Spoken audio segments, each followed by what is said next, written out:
नमस्कार, मैं अभिषेक तिवारी और आप देख रहे हैं इंडिया डेली 24/7। दर्शकों, आज हम वैश्विक सत्ता के उस सबसे खौफनाक और खतरनाक मोड़ का पर्दाफाश करने जा रहे हैं जहां पश्चिमी ताकतें का अहंकार जलकर पूरी तरह भस्म हो चुका है।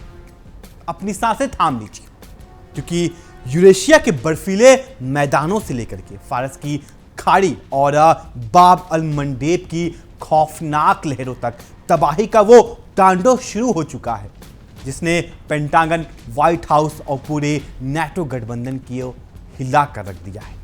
एक तरफ जहां व्लादिमीर पुतिन की महासेना और उत्तर कोरियाई बैलिस्टिक मिसाइलों के प्रहार ने यूक्रेन के शहरों को शमशान घाट में तब्दील कर दिया है, और क्योंकि कठपुतली राष्ट्रपति वोलोदिमीर जेलेंस्की अमेरिका से पैट्रियट मिसाइलों की भीख मांगते घुटनों पर आ गए हैं, वहीं दूसरी तरफ फारस की खाड़ी में अयातुल्लाह मुस्तफा खामनेई के जांबाजों ने दुनिया के सबसे बड़े तेल मार्गों हॉर्मुज और बाब अल मंडेब पर पूर्ण नाकेबंदी करके वाशिंगटन के सुपर पावर होने के ढोंग की धज्जियां उड़ा दी हैं। आज हम आपको उस एक एक खौफनाक सच से रूबरू कराएंगे, जिसे छिपाने के लिए पश्चिमी मीडिया दिन रात झूठा प्रोपेगेंडा फैला रहा था। बीती रात रूस की मिसाइल फोर्सेस और नॉर्थ कोरियन बैलिस्टिक वेपन्स ने यूक्रेन के कोने कोने पर बारूद का वो महाजल्जला पैदा किया, जिसकी कल्पना भी नाटो के जनरलों ने नहीं की थी। ज़ापोरिज़िया शहर पर उत्तर कोरियाई निर्मित घातक बैलिस्टिक मिसाइलों के सीधे प्रहार से पूरा शहर थर्रा उठा। इस भीषण हमले में 6 लोगों की मौके पर ही मौत हो गई और 19 से अधिक गंभीर रूप से घायल हो गए। इसके साथ ही राजधानी कीव और तमाम जो शहरें थे, खासकर यूक्रेन के, वहां पर रूसी हाइपरसोनिक मिसाइलों ने नाटो के सामरिक ठिकानों, कमांड सेंटरों और गोला बारूद की गोदामों को मलबे के ढेर में तब्दील कर दिया। पूरे शहर में चारों तरफ आग और धुएं के गुबार देखकर कीव का सैन्य प्रशासन पूरी तरह पंगु हो गया है। जमीनी मोर्चे पर पूरी तरह से पस्त हो चुके जेलेंस्की ने अब सोशल मीडिया प्लेटफॉर्म एक्स पर आकर फिर से पश्चिमी आकाओं के सामने रोना शुरू कर दिया है। जेलेंस्की ने कबूल किया कि रूस अब शांति के लिए नहीं, बल्कि युद्ध के सबसे बड़े और निर्णायक आक्रमण की तैयारी कर रहा है। रूस अपनी बैलिस्टिक मिसाइल क्षमता को कई गुना बढ़ा चुका है और उत्तर कोरियाई सैन्य साजो सामान भारी मात्रा में सीमा पार कर चुके हैं। घबराए जेलेंस्की अब अमेरिका और यूरोपीय देशों से गुहार लगा रहे हैं कि वे रूस पर और कड़े आर्थिक प्रतिबंध लगाएं और यूक्रेन को तुरंत एयर डिफेंस सिस्टम मुहैया कराएं। लेकिन पश्चिमी देश अच्छी तरह से जानते हैं कि पुतिन की युद्ध अर्थव्यवस्था यानी वॉर इकोनॉमी पर उनके प्रतिबंध कागजी टुकड़ों से ज्यादा कुछ भी नहीं है। यूक्रेन के पास अब रूस के इस सब महाआक्रमण से बचने का कोई रास्ता नहीं बचा है, क्योंकि उनके पास अमेरिका के पैट्रियट और PAC-3 एयर डिफेंस सिस्टम के इंटरसेप्टर पूरी तरह खत्म हो चुके हैं। जेलेंस्की लंबे समय से अमेरिका और यूरोपीय देशों के चक्कर लगा रहे थे कि उन्हें मिसाइल इंटरसेप्टर दिए जाए या यूक्रेन में ही पैट्रियट बनाने की इजाजत दी जाए, लेकिन अमेरिकी राष्ट्रपति डोनाल्ड ट्रंप ने साफ मना कर दिया कि वॉशिंगटन यूक्रेन में यूरोप में पैट्रियट का निर्माण नहीं करने देगा। असल करवा सच तो यह है कि पेंटागन खुद अपने हथियार भंडारों को खाली होने से डर रहा है, क्योंकि मध्य पूर्व में ईरान के खिलाफ छोड़े गए युद्ध में उसके सारे संसाधन स्वाहा हो चुके हैं। एक तरफ जहां पश्चिमी मीडिया पुतिन को क्रूर दिखाने की कोशिश करता है, वहीं रूसी राष्ट्रपति व्लादिमीर पुतिन ने एक ऐसा कूटनीतिक प्रहार किया जिसने ट्रंप प्रशासन को पूरी तरह लाचार कर दिया।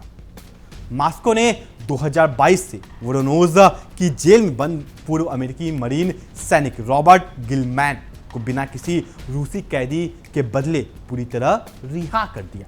पुतिन ने मानवीय आधार पर गिलमैन के लिए माफीनामे को मंजूरी दी। डोनाल्ड ट्रंप को खुद अपने मंच ट्रूथ सोशल पर आकर यह कबूल करना पड़ा कि मॉस्को ने इस रिहाई के बदले अमेरिका से कुछ भी नहीं मांगा है। पुतिन की इस गुडविल गेस्चर ने पूरी दुनिया के सामने साबित कर दिया है कि रूस एक महान और जिम्मेदार महाशक्ति है। जबकि अमेरिका केवल ब्लैक मेलिंग और पाखंड की भाषा समझता है। अब नजर डालते हैं मिडिल ईस्ट के उस युद्ध क्षेत्र पे जहां अमेरिका और उसके नाटो सहयोगियों की समुद्री रीढ़ पूरी तरह से तोड़ी जा चुकी है। दुनिया के दो सबसे महत्वपूर्ण और रणनीतिक समुद्री रास्ते हॉर्मुज जलडमरू मध्य यानी स्ट्रेट ऑफ हॉर्मुज और बाब अल मंडेब ईरानी सेना और उनके सहयोगियों के पूर्ण नियंत्रण पर आ चुका है। इन दोनों संकीर्ण जलमार्गों से गुजरने वाले हर एक तेल टैंकर और मालवाहक जहाज की किस्मत अब तेहरान तय कर रहा है। वैश्विक व्यापार पूरी तरह से ठप हो चुका है। तेल की कीमतें आसमान छू रही हैं और वॉशिंगटन के आर्थिक रणनीतिकार घुटने पर आकर असहाय महसूस कर रहे हैं। लाल सागर के बाब अल मंडेब स्ट्रेट में यमन के अंसर हुल्ला यानी हूटी लड़ाकों ने पश्चिमी बेड़े को एक ऐसा घाव दिया जिसे नाटो कभी भूल नहीं पाएगा। यमन सरकार के परिवहन मंत्रालय के अनुसार हूतियों ने तिहामाह नाम के एक मालवाहक जहाज पर 3 घातक बैलिस्टिक मिसाइलें दागी। मिसाइलें लगते ही जहाज में भीषण आग लग गई, लेकिन असली खौफ तो तब देखने को मिला जब बचाव दल जहाज के क्रू को बचाने पहुंचा। हूती ने तुरंत डबल टैप हमला करते हुए दूसरी बार मिसाइलें दाग दी। इस हमले में 4 क्रू सदस्य यानी 3 पाकिस्तानी, 1 इंडोनेशियाई और 2 यमन तटरक्षक बचाव कर्मियों समेत कुल 6 लोगों की मौत हो गई।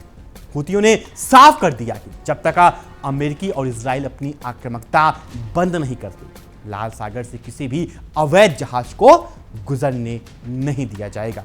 अमेरिकी नौसेना की हताशा और बौखलाहट का अंदाजा इस बात से लगाया जा सकता है कि वे अब असहाय होकर निहत्थे कार्गो जहाजों पर मिसाइलें दाग रहे हैं।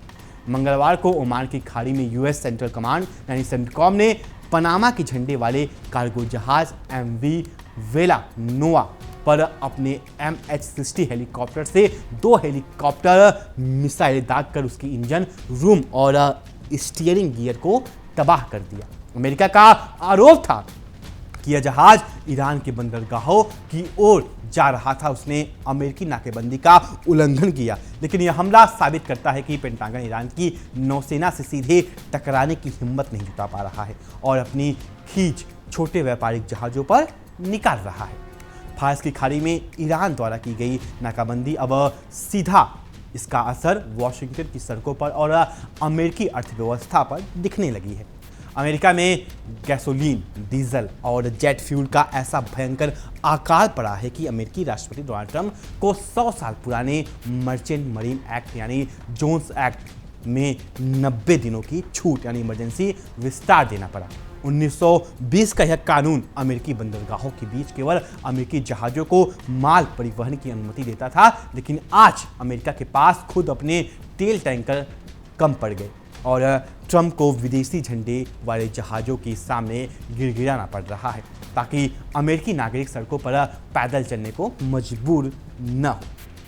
पश्चिमी साम्राज्यवादी ताकतों की कायरता का सबसे बड़ा प्रमाण तब देखने को मिला जब अमेरिकी राष्ट्रपति डोनाल्ड ट्रंप को तुर्की के अंकारा एयरपोर्ट पर अपनी जान बचाने के लिए एक कैटरिंग ट्रक यानी खाने के डिब्बे वाले कंटेनर में छिपकर भागना पड़ा।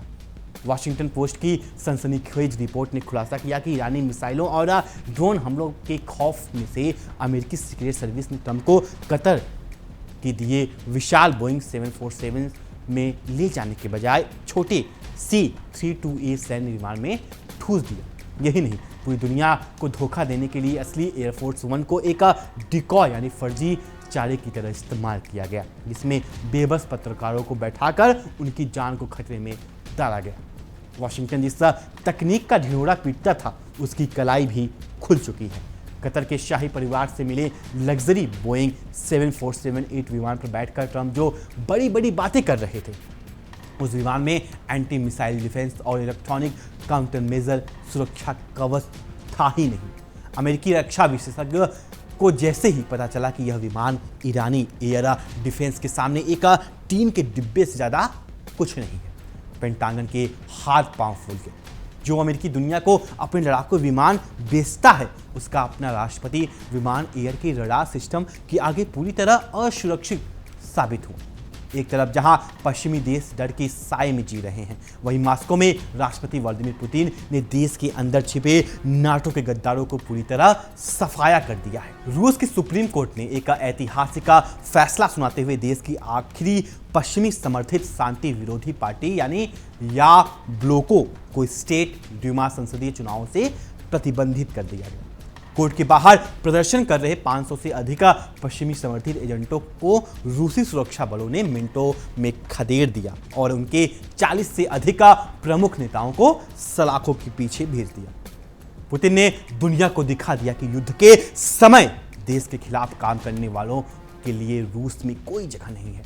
अपनी जमीनी नाकामियों से बौखलाए नाटो अब रूस पर फर्जी आरोप लगाकर अपनी जनता को बेवकूफ बना रहा है। स्वीडन की खुफिया एजेंसी सेपो ने दावा किया है कि उसने रूस की विदेश खुफिया सेवा एसवीआर से जुड़े 3 विशेषज्ञों के जासूसी नेटवर्क को ध्वस्त कर दिया है, लेकिन स्वीडन को खुद स्वीकार करना पड़ा कि ये तीनों रूसी अधिकारी पहले से स्वीडन छोड़कर सुरक्षित अपने देश लौट चुके हैं। यह घटना साबित करती है कि नए नाटो सदस्य स्वीडन की खुफिया एजेंसियां केवल हवा में लाठी भांज रही हैं और रूस का खुफिया तंत्र पूरे यूरोप के अंदर बिना रुकावट के काम कर रहा है।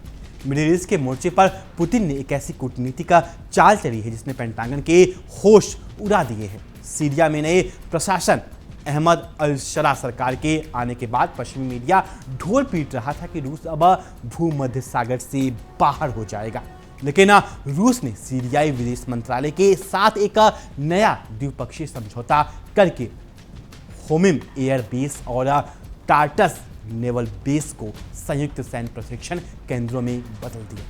पुतिन ने बिना एक भी गोली चलाए नई सीरियाई सरकार के साथ अपने रणनीतिक संबंधों को और मजबूत कर लिया और भूमध्य सागर पर रूसी नौसेना की पकड़ आज भी उतनी ही मजबूत है।